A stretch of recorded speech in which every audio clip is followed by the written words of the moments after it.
জীবনের চেয়ে অন্য কোনো প্রকল্পকে আপনারা দয়া করে বেশি মূল্য দিতে চেন না।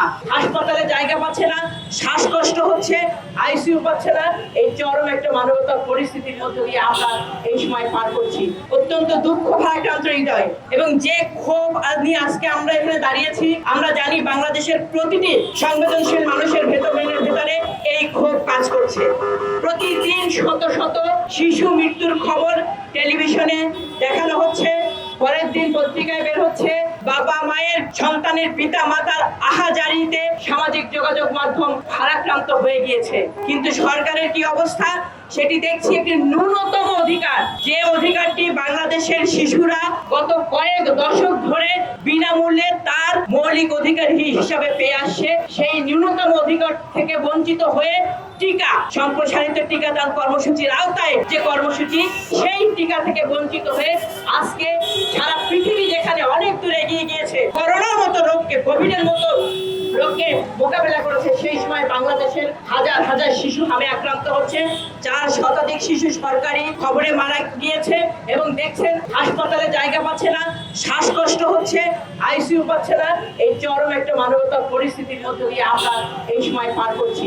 দুর্ভাগ্যের বিষয় হচ্ছে এই যে একটি পরিস্থিতি তৈরি হয়েছে, এটি তো নতুন কোনো বিষয় না। সেটি হচ্ছে আমাদের দেশের নিম্ন শ্রেণীর মানুষের একটি প্যারাসিটামল না কিনতে হলেও আরেকজনের কাছে হাত পাততে হয়, অথবা বাড়ি থেকে যত দূরেই হোক সরকারি হাসপাতালের দিকে যেতে হয়। কিন্তু তার পেছনে সরকারের একটা প্রণোদনা থাকে, তার পেছনে সরকারের একটা সাবসিডি থাকে। অথচ প্রায় মহামারী আকারে আজকে এই যে হামে আক্রান্ত শিশু পরিস্থিতি দেখা দিয়েছে, এ বিষয়ে সরকারের আমরা কোনো বিশেষ বা অগ্রসর পদক্ষেপ দেখছি না। দুটি কথা এখানে বলতে চাই, জনাব প্রধানমন্ত্রী এবং স্বাস্থ্যমন্ত্রী নানা রকমের স্বপ্ন বাংলাদেশের মানুষকে দেখাচ্ছেন।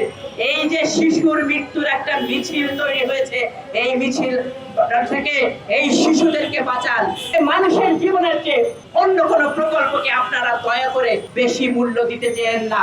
আজকে এটাকে একটা অগ্রসর কর্মসূচি হিসাবে বিশেষ ব্যবস্থা গ্রহণ করতে হবে। হাসপাতালে প্রত্যন্ত অঞ্চল, গ্রাম অঞ্চল পর্যন্ত আমাদের হামের যে সাধারণ সিমটম গুলো আমরা দেখতাম শিশুদেরকে হয়, সেই সিমটম গুলো অনেকে দেরিতে প্রকাশিত হচ্ছে। আপনারা গণমাধ্যমে দেখেছেন, আপনারা বিভিন্ন বিশেষজ্ঞদের কাছ থেকে শুনেছেন।